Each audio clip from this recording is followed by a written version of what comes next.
Estas son sus propias palabras. Créanlo cuando se lo digan.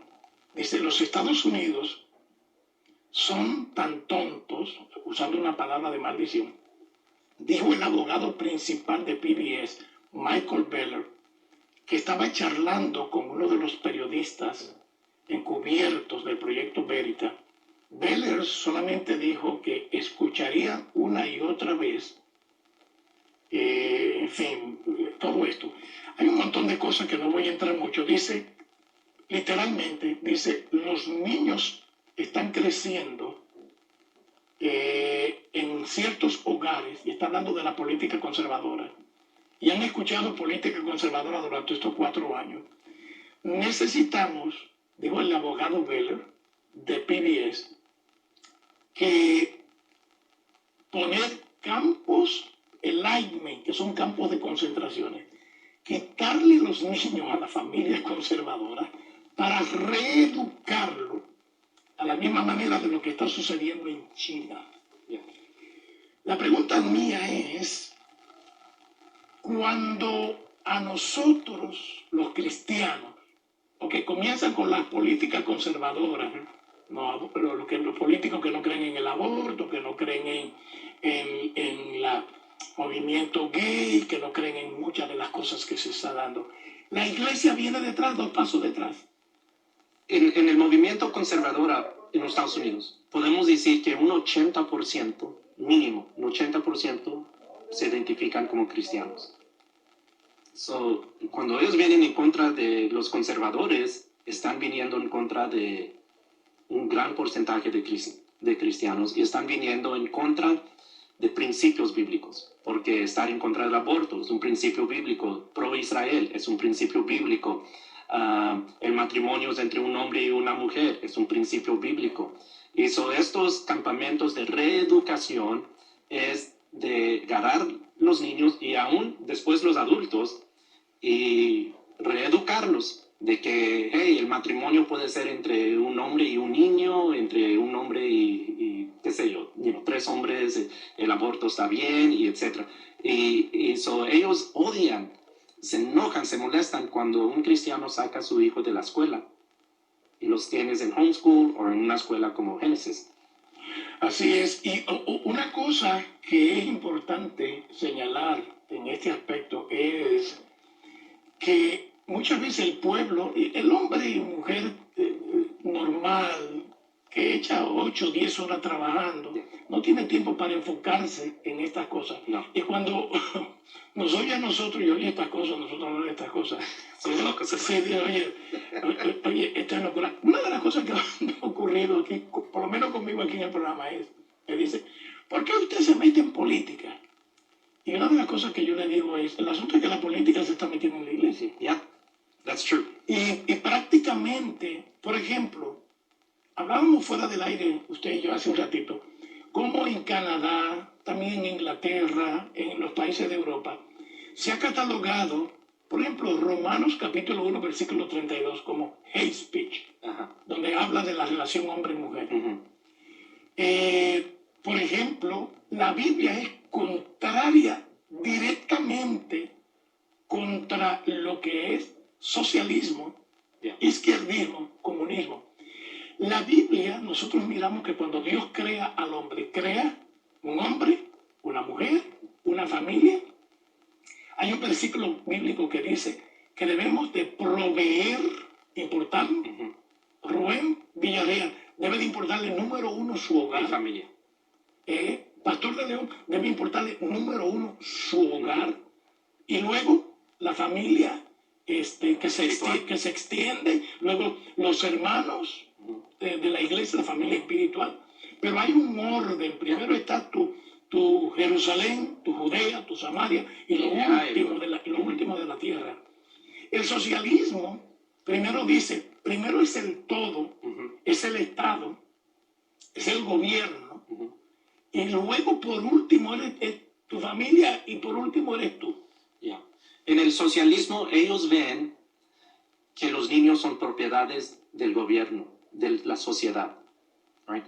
Y decía Hillary Clinton muy seguido, ella usaba la refrán en inglés, decía ella, It takes a village to raise a kid. Se lleva a una aldea, a un pueblo, a criar a un niño. Bueno, pues se oye bonito, pero no, están diciendo que los que son responsables es la escuela, es el child care service, es el gobierno, y etcétera. Y los padres simplemente te lo están prestando. Right? Te están prestando el niño y tú tienes que llevarlos en este orden. Right?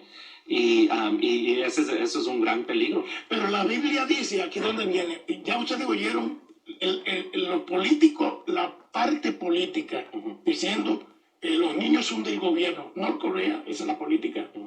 China, esa es la política. Los países que fueron de la órbita soviética, cuando estaba la Unión Soviética, esa es la política. ¿Qué dice la Biblia? Y aquí donde viene, no se metan en política. Aquí, vamos a ver, no es política, es lo que dice la Biblia. Herencia de Jehová, Salmo 127, herencia de Jehová son los hijos. Los hijos no son del Estado, los hijos son de Dios. Yeah. Dios tiene derecho, no es el Estado que tiene derecho sobre nosotros, es Dios. Y tiene derecho por creación, porque Dios nos creó, y tiene derecho por redención, porque cuando nos descarriamos nos compró. Y Dios dice que los hijos de nosotros son de Él. Entonces nosotros, los padres cristianos, creamos nuestros hijos para Dios. Yeah. El Estado dice, créalo para nosotros, para el Estado. Ahí hay una contradicción. Un conflicto. Y 2 años atrás, usted sabe que me lancé por un puesto a nivel estatal, que es muy diferente al nivel local y muy diferente a federal. Right? Estatal. Entonces la gente me daba la crítica, un pastor no debe de meterse en la política. Right? Y digo yo, well, toda la Biblia es política. Toda la Biblia es gobierno. Que le digan a David que no. Que le digan a David, que le digan a José, que fue el encargado de Egipto.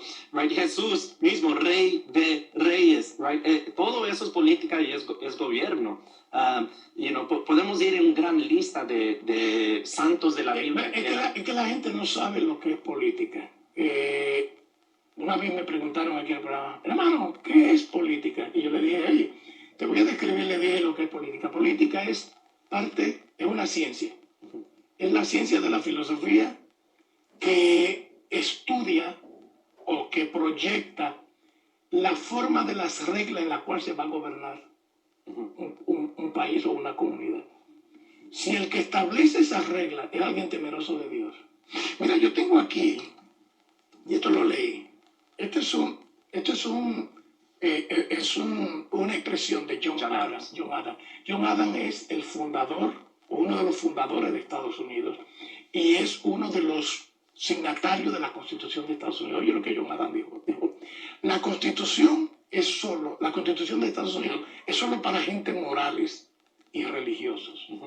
Diciendo, la gente que no es religiosa, en este caso temeroso de Dios, o que es inmoral, la constitución que ellos pusieron no va a funcionar. ¿Por qué estamos como estamos ahora? Porque hay un montón de gente religiosos e inmorales que están a cargo de llevar el país. Ok, les voy a enseñar. Esta es una expresión que se está usando mucho en lo secular. En inglés ellos dicen woke, como despertar, right? Y ellos se mueven en una cultura, pongo entre comillas, donde ellos están despiertos. Ellos son los woke. Y nosotros somos los dormidos, ¿verdad? Ellos son woke, ellos reconocen que un niño, si quiere ser niña, pues debe de poder ser niña. Y nosotros estamos cerrados a eso, estamos dormidos y ellos son woke. Ellos dicen, right, como, hey, mira, todo es racismo. No importa lo que pasa, si hubo un crimen, no, nada de eso importa. Todo es racismo, porque ellos son despiertos y nosotros estamos dormidos. Entonces, ese es como se mueve ahorita los jóvenes, de que ellos reciben todas estas cosas, todo estos, para ellos todo esto es normal, right? De que son propiedad del gobierno, que el homosexualismo está bien, matrimonio entre un hombre y una mujer está bien, que no debemos de meter la religión, vamos a decir, la religión en la política, porque ellos se creen más morales, right? Porque esa es la palabra que John Adams usa, right? Moral. Ellos se creen más morales que los cristianos. Se creen más morales que toda la historia de la humanidad. Se creen más inteligentes, se creen más despiertos, creen que saben mucho. Pablo decía, en el libro de Corintios, decía, cuando a Pablo lo criticaron, porque decían que Pablo no sabía nada, que Pablo no sabía filosofía, y Pablo era filósofo, ¿no?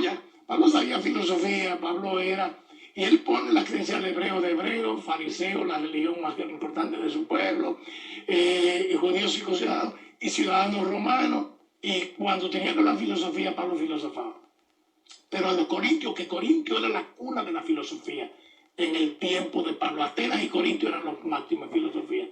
Pablo dijo, con ustedes me propuse no hablar de otra cosa, sino Cristo y este crucificado. Yeah. Y dijo, pero en lo que han alcanzado sabiduría, hablo sabiduría, no de este siglo, sino una sabiduría más alta que ni los príncipes de este mundo la tienen. Porque la sabiduría de este siglo, de este mundo, de esta era, es sabiduría animal y diabólica.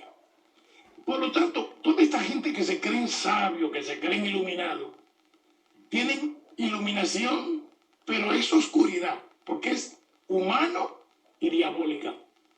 El principio de la sabiduría es el temor a Dios. Nosotros somos gente sabia. Note que ellos acuñan la frase de progressive, progreso. La palabra progreso significa avance, una proyección de avance. Pero realmente es un retroceso. Los verdaderos progresistas somos nosotros. Mira, las universidades, el sistema de la escuela y de las universidades, desde la primaria hasta la universidad, todos son en contra de los cristianos. Se mueve el espíritu del anticristo. ¿Okay? Tú vas a Hollywood, de películas a shows, todo se mueve el espíritu del anticristo. Okay. Tú vas con los noticieros. Right? ¿Cuántos noticieros famosos que todo el mundo ve son hombres que practican la homosexualidad? Right? Se mueve un espíritu de anticristo. Okay. Homosexualidad y ocultismo mucho. Exactly. Entonces, porque muchos van con la ideología del este, de la India, del Tíbet, de la meditación, de la práctica del yoga, los gurúes, y todo eso sabemos que está ligado con el ocultismo. So tú vas a todo esto, y todo esto es el mismo pensamiento, right? El espíritu de anticristo y antiprincipios bíblicos, que ya lo hablamos. Y de ahí tienes los hermanos. Right? Y nosotros decimos, no, realmente nosotros somos the cool rebels, como James Dean, ¿verdad? Nosotros somos los rebeldes en los ojos de ellos. Por eso ellos nos quieren agarrar tus niños y reeducarlos. Después agarrarte a ti y reeducarte, right? ¿Por qué? Porque no vas con el programa. Literalmente ellos son ovejas siguiendo a un pastor, podemos decir, oscuro, right? Oculto, que los va llevando al infierno. Esta historia de lo que nosotros miramos, y ahorita ya vamos a abrir la línea, yo sé que la gente va a querer preguntar y participar, pero en estos minutos, antes de nosotros abrir la línea, para que usted tenga también la oportunidad de hacer sus preguntas, se la hace el pastor Rubén, me la hace a mí, y nosotros opinamos. Yo he sido un estudioso de la historia, que yo sé que mucha gente realmente no lo es. Y las historias de los movimientos políticos, yo más o menos me la conozco. En Camboya, había un rey en Camboya que se llamaba Sihanouk. Todavía está vivo, porque ahorita ya después de la revolución que tumbó al Khmer Rouge, y pusieron al descendiente de la dinastía de Sihanouk en Camboya. Pero el movimiento del Khmer Rouge le dio un golpe de estado a la monarquía camboyana y surgió un líder maoísta llamado Pol Pot. Pol Pot era un intelectual universitario, que este es el punto. Hay gente que viene de las universidades y es increíble. Lo mismo que el de Sendero Luminoso en Perú, que se llamaba, ahorita no recuerdo, era un catedrático universitario. Este movimiento de Antifa, Black, son gente de las universidades. Yeah. Y no son gente negra, son gente blanca. Yeah, yeah. Ok.